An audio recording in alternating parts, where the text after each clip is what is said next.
Good morning and welcome to our third Wednesday Parent Resource Chat. As you know by now, my name is Bettina Campbell and I'm the Social Service Director and Navigator at Oak Hill Regional Community Development Corporation, the parent corporation for Get Covered, Mississippi. Today, we are getting started again. We've been out on a summer break, so I hope everybody did enjoy themselves and continue to enjoy yourselves for the rest of the summer. I apologize to you for us getting a late start. When computers work, they're wonderful. When technology works, it's really wonderful. When it doesn't, it just really messes with your head. So kind of bear with us today as we go along, lost script and all. So again, welcome, and we are excited, and we want to give recognition to our program director, Lottie Miner, who's with us today, and also our metrics and technology director, Thomas Duke Robinson, who has just been awesome with me this morning. Thank you so much, Duke. Then we also want to acknowledge our board chair, Jennifer Garrett, and our executive director, Dr. Michael O. Miner. So today we have a wonderful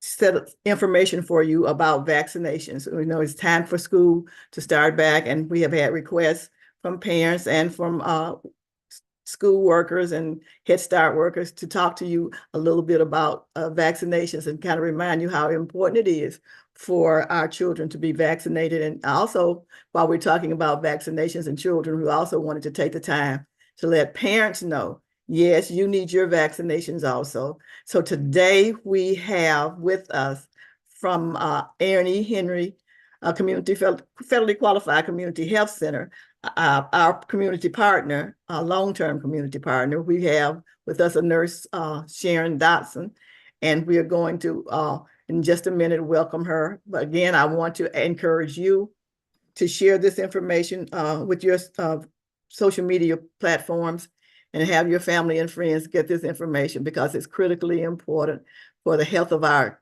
children, ourselves, and our community.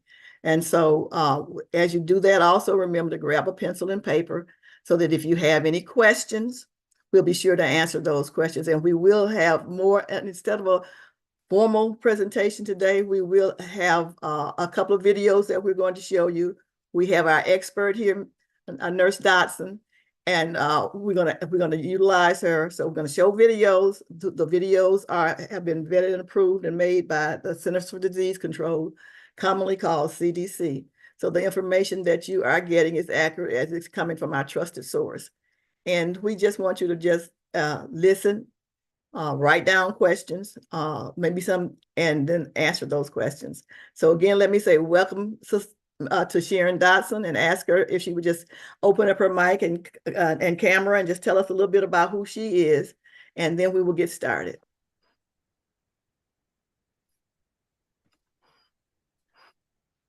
Good morning. Hi, I'm Sharon Dotson. I'm from Aaron E. Henry Community Health Center. I'm at this clinic here in Tunica. We have 4 different sites, one in Clarksdale, one in Batesville, one in Coldwater, and then this one in Tunica. We also have like our school-based clinics. One is located in the Quitman County area. We also have one located in Clarksdale, and there's one here in Tunica on the school campuses. I'm working here. I've been here for about 9 years. I enjoy working here. I enjoy working with the kids and the patients as well. And I'm glad to be with you all on this morning.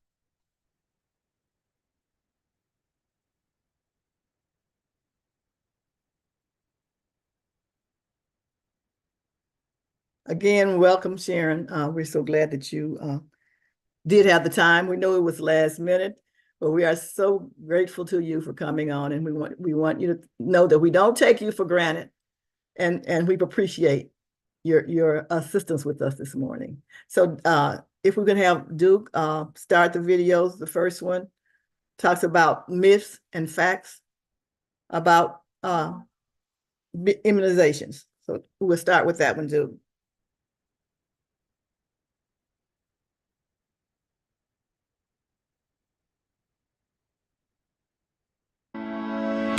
I'm Dr. Whitney Caceres. I'm a pediatrician and a spokesperson for the American Academy of Pediatrics. Most importantly, I'm a mom, and I care deeply about the health and safety of my children, just like you do for yours. I get a lot of questions from parents about vaccines, and many of them are about information found online, a lot of which is scary and a lot of which, as a medical doctor, I know is just false. Here's the truth. Vaccines teach your body to fight disease. So in this video, I'm going to talk through some of the biggest myths parents find online about vaccines. First, I want to share with you what I've learned about how this wrong information gets out there in the first place. The thing you should know is most of the anti-vaccine content you find on social media platforms actually comes from a very small number of people. Their posts may seem authentic and convincing, which is why they're so effective at influencing concerned parents who are just trying to keep their children healthy and are searching for answers to their very, very legitimate questions. These posts can spread very easily and be shared by tens of thousands of other people who may not know even where the post came from originally. In fact, a research group looked into this in 2021, and they found that 65% of the anti-vaccine posts on these platforms actually originated with just 12 individual people. 12! And they use anti-vaccine messages to draw more traffic to their own websites. It's really the worst kind of clickbait because it scares people away from a vaccine that could actually save their child's life. Another problem is that social media platforms don't filter well for accuracy. What they tend to promote is content that already has the most clicks, and perhaps something that was shared by a celebrity or just someone with a lot of followers. You're seeing it not because it's the best or most accurate information about your baby's vaccine. You're seeing it because of their algorithms and what's most likely to appeal to the most people. It's not always easy to tell what's true and what's not. Once you interact with just one false piece of information, the platform will show you similar kinds of content, sending you into a disinformation rabbit hole without you even realizing it. It's a really big problem, and it's not your fault. And in fact, sometimes when experts like me post accurate content, there are targeted attempts to drown it out. So I tell all the families in my practice to have a very high level of suspicion if you don't recognize and trust the original source of the content. Here are some places you can trust: the Centers for Disease Control and Prevention, or the CDC, the American Academy of Pediatrics, which has a great parents' website called healthychildren.org, the hospital or children's hospital in your city or state, or your own pediatrician's website. These are all really good places to go. Another great place? An actual conversation with your child's pediatrician. Finally, let's go through some of the biggest myths I hear about from parents in my practice.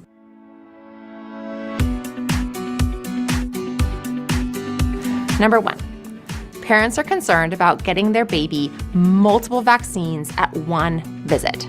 This is based on a myth spread several years ago, which is still circulating, that babies' immune systems can be overwhelmed by getting more than one vaccine. This is completely false. The amount of active ingredients in each vaccine is a tiny amount. Your baby is exposed to much more in their regular environment every day. All the vaccines we recommend to be given together have been tested together, and babies do completely fine. Number 2, autism. This is a big one. This myth started way back in the 1990s when a paper was published by a doctor who looked at 12 kids and theorized that their autism was due to vaccines. That paper was discredited because it turned out to be based on bad science, and the journal retracted it. But it caused enough fear amongst parents that a lot of other scientists, good ones, studied the question, including multiple studies in different countries with thousands of children, and they found no link. Number 3, a lot of questions pop up about the ingredients that are in vaccines, and if you search online, you will find some very scary descriptions of toxic vaccine ingredients. The truth? They are not toxic. Let me give you the basic recipe for most vaccines. It's actually quite simple. Antigens. This is the main ingredient, the little piece of an inactivated virus or bacteria, which is what trains your immune system to recognize the real virus. All vaccines have antigens. Aluminum salts. These help make the antigen work better, so we can have a smaller dose of the vaccine. But guess what?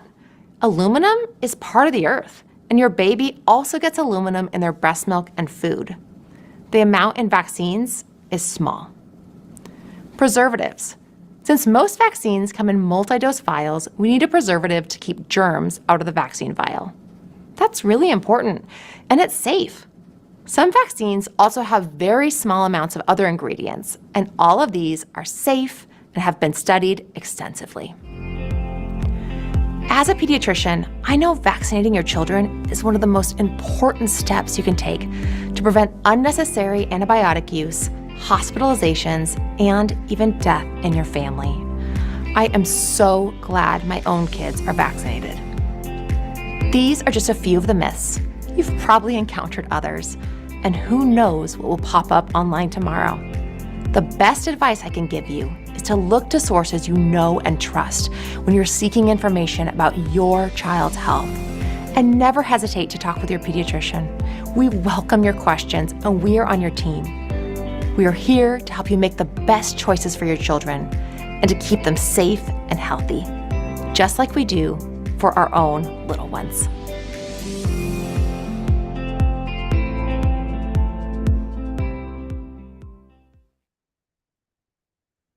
That was some valuable information, but we're not going to discuss it right now. We're going to show the second video which gives you information about the types of vaccines your children should have and the timelines. So just hold on for a minute, continue to write down your questions, and we will discuss them immediately after this video.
Okay, I know that was a lot of information. I know it went kind of fast. And if you like me, the music wasn't the best, but the information is definitely 100% correct. And so we're going to now open up for questions. And so if you have questions, ask about either one of the videos that you saw or some information that wasn't there that you have a question about. We're going to turn it over now to our nurse, Sharon Dotson. Thank you.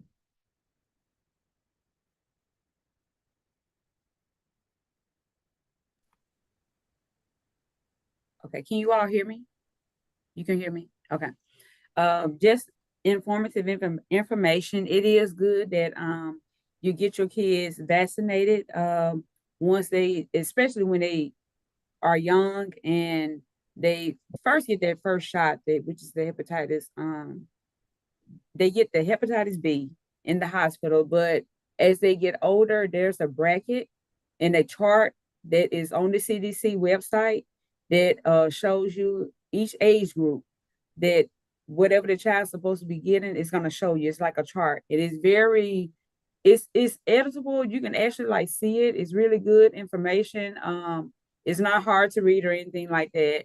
So, and it's best to just get your kids vaccinated as the months go by, so they won't get behind. Because once they get behind, as they was talking about in the video, your child may have to end up with multiple shots, and there's really it's a good thing that they're getting it done because they had to do the catch up.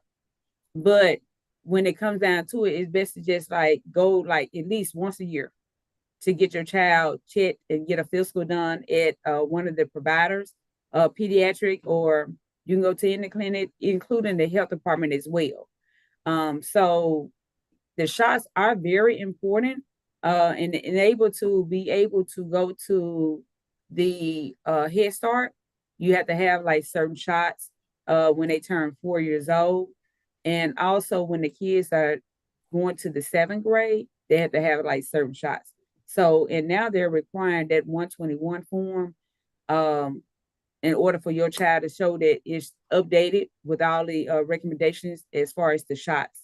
Also, once your child gets shots, there are different reactions that may occur after that, like redness or anything like that, swelling. But if it gets to where they have a high fever, stuff like that, you have to just contact that provider and inform them. And if you have any questions, you can ask them as well. There's also like a form called the VIS form. It's like a vaccine information sheet that we normally give to all the parents prior to the child getting shots. On that sheet, it'll tell you all the things that you can possibly think of, all the questions you may need to like wonder about with what's going to happen once you leave there and the child get the shots. All the information will be on that sheet. So if you go to a clinic or any doctor's office and you do not have that sheet before you leave there, you ask them, I need a sheet to tell me about what my child just got. And I think that is very, informative information as far as our parents are concerned. So do anybody else have any questions for me? I can try to answer them for you. If not, we'll turn it back over to Ms. Campbell.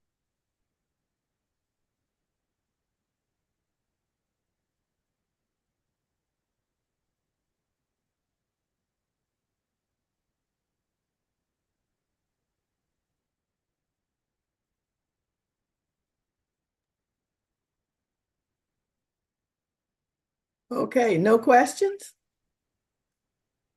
So the video and Nurse Dotson has done a job of providing you with the information that you need. Are there any questions online, Duke, that Yes, right we now? have one question that just came through. What about all the COVID vaccines? We Okay, will be we're going to discuss that just a little bit later in the show. Okay, and I have another question. What are the vaccines needed between 19 to 26? Okay, so as far as the 19 to 26, again, if they're behind on their shots, say for instance, like me, I come to this clinic and I decide I want to work here. Some people require you to have certain shots. And if you are behind, like maybe the ones I've seen is maybe like the hepatitis B that some people may be behind on, their Tdap, the tetanus shot. So you definitely want to get that tetanus at least every 10 years. And we normally put ours into the Mississippi Department of Health website. Like if you want a shot record or information on your child's shot or yourself, you can go in, it's free, and you log into the website on the Mississippi Department of Health, and you can pull that information off of there as well. So the main ones, that we run to is like the hepatitis B that's here, and the Tdap, the tetanus shot. And like it also, let me back up a little bit. I know you said 19 and over, but like say for instance, your child is just graduating from college. So the next one that's not recommended in Mississippi, for to be on the shot record is the meningitis. But they do recommend that meningitis shot before your child goes off to school. So they have like the Menvio is what we use here, and they have the Men-B. That's another strain. So that's good information as well. Sharon, what about the HPV shot? When do they Okay, recommend? as far as the HPV, we a lot of the kids that going to the 7th grade. So what we normally do, we give them the Tdap, which is that tetanus. We do the HPV, and we also do the meningitis shot. Those are 3 that we use. So if they haven't had them in the 7th grade, then they need to make sure that they're getting them before they go off to college. Right.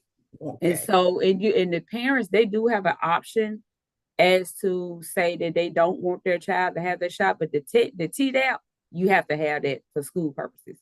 But the meningitis and the HPV, those are optional. But we also give them information on that because a lot of people start to interpret that wrong, like you were saying in the video.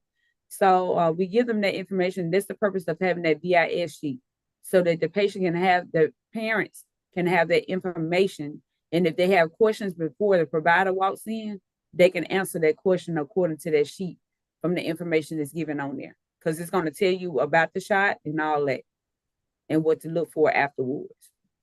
Wonderful. We did have a question in the chat again. It says, what about COVID vaccines? Again, we will be discussing that a little bit later. If there are no other questions right I now. have one more question. Is there an age limit to getting vaccines? No, it's not an age limit because you got to make sure that you're updated. Because and like I said, they're on the CDC website.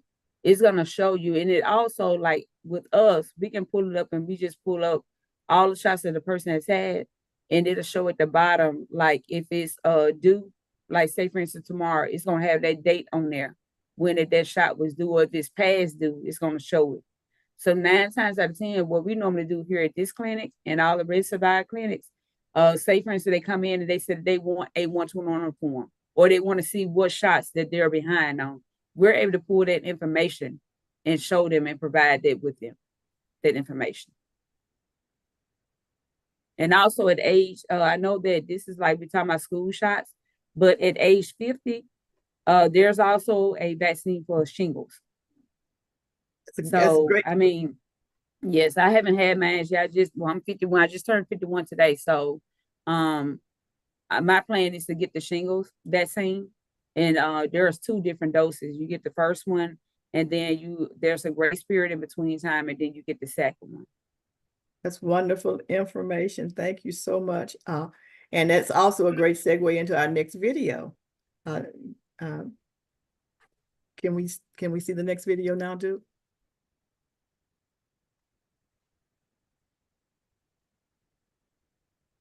Attracts a lot of deal. Most adults, and especially those who have kids, know the importance of getting children properly vaccinated. But did you know there's a good chance you might need some vaccines too? Adults really aren't aware of which vaccines that they need. Most people are aware of influenza vaccine, but when it comes to most of the other vaccines, they really are not aware that they need vaccines too, just like kids do. There are several reasons adults might need vaccines. First, like flu vaccine, you need to get a flu shot every year. Some vaccines you need a booster, like the tetanus vaccine. That one you should get 1 every 10 years. And other vaccines you may need as an adult because you missed them as a child, or they weren't offered when you were a child, or because you've developed some medical condition. To take some of the guesswork out of adult vaccines, the CDC has developed a vaccine quiz which is on their website to help narrow down who needs what when. You can go on there, enter some information, your age, for example, and other things, and it'll give you a list of vaccines that you might need. And then you can take that and talk with your provider about those vaccines. But what if you don't know which vaccines you've had? There are a couple of different ways. If you're not sure you've had a vaccine and you can't get your records, talk to your provider. And in general, the rule is that you should go ahead and get the vaccine. For some vaccines, you can have a blood test and you can talk with your provider about that, and it can tell you if you already have protection. One exception to the rule of always getting the vaccine applies to people with a weakened immune system and live vaccines. And that's the MMR vaccine, which prevents against measles, mumps, and rubella, and then the varicella vaccine, which prevents chickenpox, and the zoster vaccine, which prevents shingles. But if you have a very weak immune system, you do want to get many of the inactivated vaccines, again, like the flu vaccine or pneumococcal vaccine. In the end, vaccine schedules should be individualized, depending on a person's age and their medical conditions.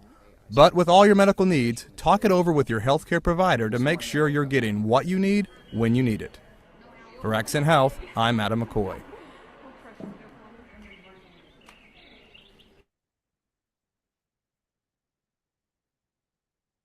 Okay. Thank you so very much. Again, and Sharon, are you still with us in case they have questions about the adult vaccines? One of the things that Yes, ma'am, I'm I did want you to remember what they said is that while vaccines are necessary and they are a good thing to have in order to protect your child, yourself, and our community, there's also people who should not take vaccines, and we want to make sure that you are having that conversation with your doctor too. So then there are a number of reasons that people don't take vaccines, not only including health, but also religion. So we recognize and we respect that also. So I think that answered your question, Sister Brenda, about age limits. And there are some other reasons why you might want to get vaccinated as an adult too. That Sharon, would you like to share some of those with us? Yes.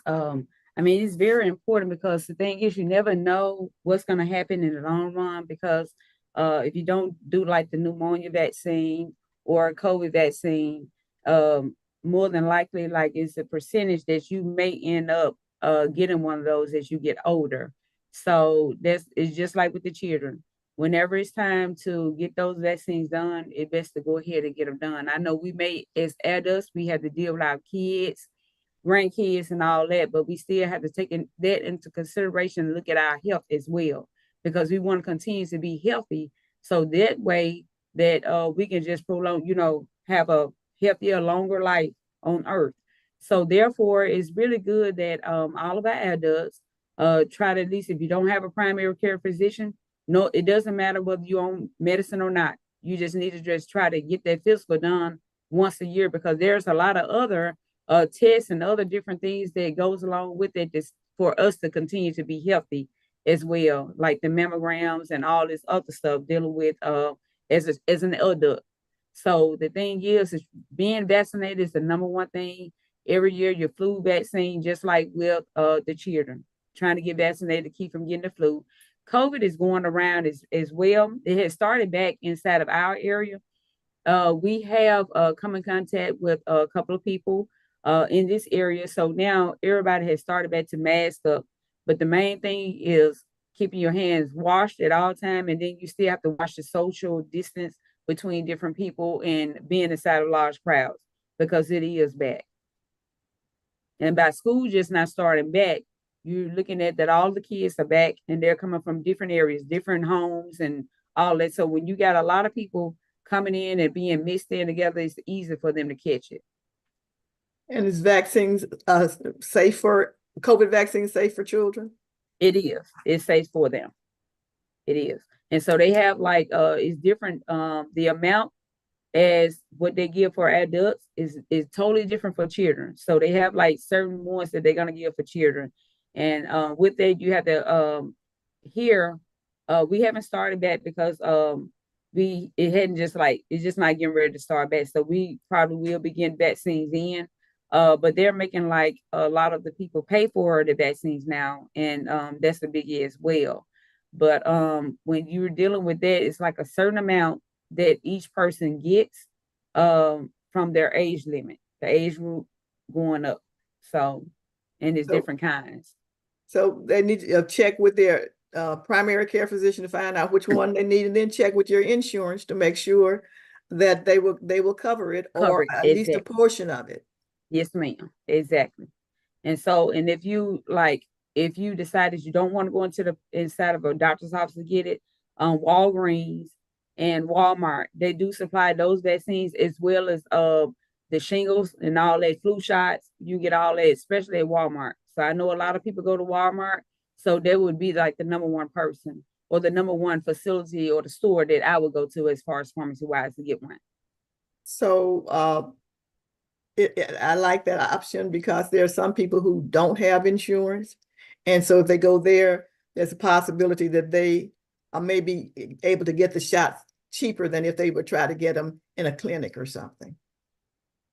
Or just come to Federally Qualified Health Center. Can they come there and get a reduced cost? They can if they do not have any insurance, because we're actually taking new patients at all 4 sites. So if they come here and they need to be vaccinated and they think that they have any concerns, you have to call like the front desk and they'll tell you exactly what information that they need before you come in, and then you set up that appointment and you come in to be seen. And if it's something that we don't have, we will send it, refer that person out to where, to help them out. So let's be very clear here. We're talking about health in general, not just your vaccines. If you have healthcare issues and you don't have insurance and you have low income, always. And you know what? Even if you have insurance and you Federally Qualified Health Center is the place to go, because they are just as efficient and just like any other healthcare clinic that you go to. A lot of people want to frown down on it because it's this Federally Qualified Health Center and low income people can go, but anybody can go. And in fact, if you have insurance and you go, it helps them to be able to better serve some people who don't have insurance. So keep them in mind as a possible primary care facility that you can go to get your healthcare needs met. Are there any other questions? See, there's a comment in the chat. It says, one of my children took the MMR as an infant and had a very severe reaction. It is recommended that he no longer take this vaccine. It is likely this may occur in their children later. Medicare does cover some of the vaccines for older adults. So, again, they said, they did comment in the video about people who have immune systems that will not allow them to tolerate some vaccines, especially the ones that are live. So you want to make sure that you're talking. That's why it's important to talk to your doctor, because your doctor has your health history. Yes. And they should know. Like me, I'm allergic to some of everything. And my doctor always recommends that before I decide to take a shot, let's sit down, let's talk about this. Or if you're going to get an outside vaccine, please call me before you do, so that I'm aware of the fact that you are, so that I'm on standby if you do have a reaction. Because some of us, as we are younger, we have immune disorders, but even as we age, our immune system changes. Mm-hmm. And so it's quite possible it weakens, it's not as effective as it was before. So it's quite possible that what once you were able to take, you're now not able to take. Because I had no problem for years with penicillin, but now I can't take penicillin. So there are other things that other medications that you can use. And if you can't, then there are other ways that you can minimize your risk, that talking to your healthcare provider will help you to sort those issues out. And also the health provider can tell you what you can maybe substitute instead. So ways that you can holistically be able to keep yourself healthy, or your family members healthier. One question says, does the health department notify you when certain vaccines are due, or do we have to keep up with them? I got the shingles when I was 51. I can't remember if I got the vaccine before that or not. Here, like I said earlier, once a person get their shot or whatever type of vaccine that they get, we have to go into the system for Mississippi Department of Health. It's called MITS, MIIX. And we have to enter that information in the system. We have to enter in when did they get it. If we gave it, all the information will be sent over to the Department of Health. And if you're wondering whether you had something or is missing something, you can go to the health department or you come to here, and we can provide that information for you. Or you can go online to MIIX, and it's a website, and you can go in there and obtain that information. Is there a if you- .gov or .org or something with that MII? MIIX.com. .com. I'm gonna double check it though. Let me see.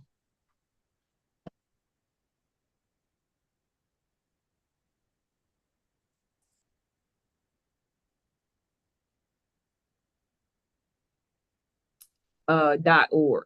.org. Okay. MIIX.org. And then finally, there is a question that says, if a person doesn't have coverage for shingle shots, can they receive it at the reduced cost at the Federally Qualified Health Center? Or so at Erin Henry? Now here, we don't have any here.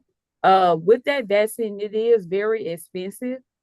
We tried that, and it is a very expensive vaccine. So that's why we've been recommending people to go to the local pharmacy. Like here we have Tunica Pharmacy that we've been sending people to, and like I said, Walgreens and Walmart. So I think that it may be a little bit lower cost. That's because their industry is big. This, Walmart's are everywhere, Walgreens are everywhere, and they probably get a good discounted rate on theirs. And it's to check with them to see if that is a cost that the GoodRx program Right. that they have will cover.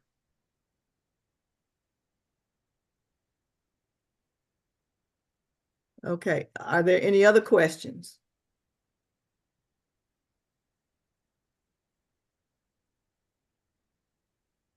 Any comments? We've answered all the questions that have been on the other social media platforms, Duke? Yes, ma'am. Okay, so if there are no other questions or concerns, we again want to thank you for being with us today.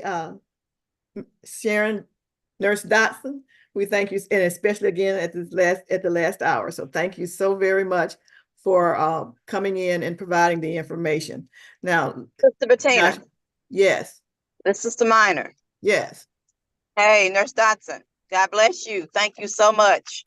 Thank you all for having me today.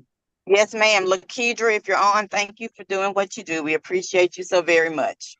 Yes, we really value the partnership. So if you don't have any other questions with regard to the immunization, remember, COVID is alive and well in Mississippi. So you need to make sure that, as Nurse said, you are vaccinated, you are using the hand sanitizer, you are using your mask, and you are using social distancing to take care of yourself and your family. And in situations where you are working or are coming in contact with a food or something else, you may want to make sure that you're using your gloves also. Yes. Always use as much precaution as you can to take care of yourself. You may not, and as our fearless leader always says, you may get, if you're vaccinated, you may get it, but it will keep you from dying.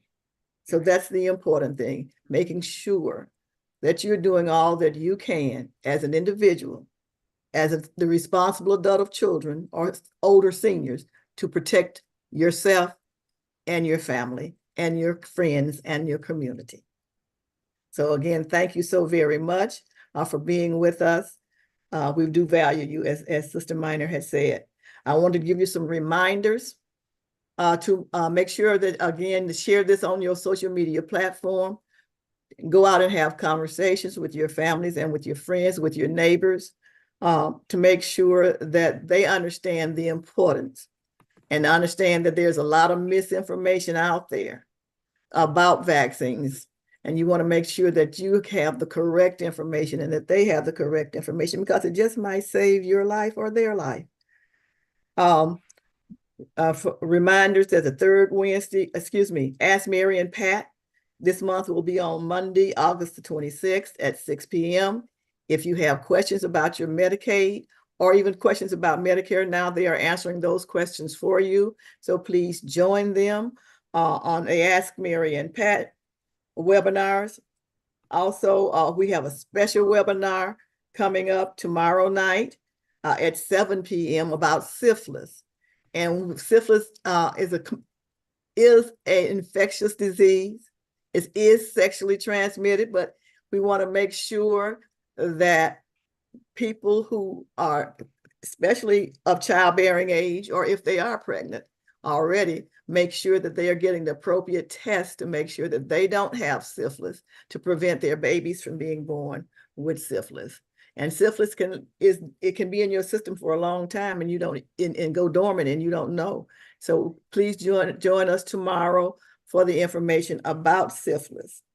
On September the 18th, we will have our third Wednesday parent resource chat, and it will be about sickle cell. And something that we don't often talk about is HIV and aging, which is in September the 18th is National HIV and Aging Day. And we want to talk to the seniors and to you so that you can give them the information by calling attention to the unique health and social issues that people in this age group face. And yes, I've said before, although we don't want to talk about it and we don't want to even think about it, but yes, mom and daddy and grandma and grandpa are still sexual beings. So please tune in tomorrow for that webinar, and so that you can share information. It's always great for you to get as much information as you can, again, to protect yourself and your family, but also to be a resource in the community, because ultimately we have to protect our communities so that we stay healthy and whole and happy. And so again, we want to thank our president, Jennifer Garrett, and our Executive Director, Dr. Michael O'Mana, for allowing us to be able to share this information with you. And if there are no other questions, no other comments, we're going to sign off of the other social media platforms. Those of you who are on Zoom can stick around for a few minutes if you would like, or if you have the time. And if there are additional questions, we can discuss those questions and our comments at that time. Thank you very much, and everyone continue to have a blessed day.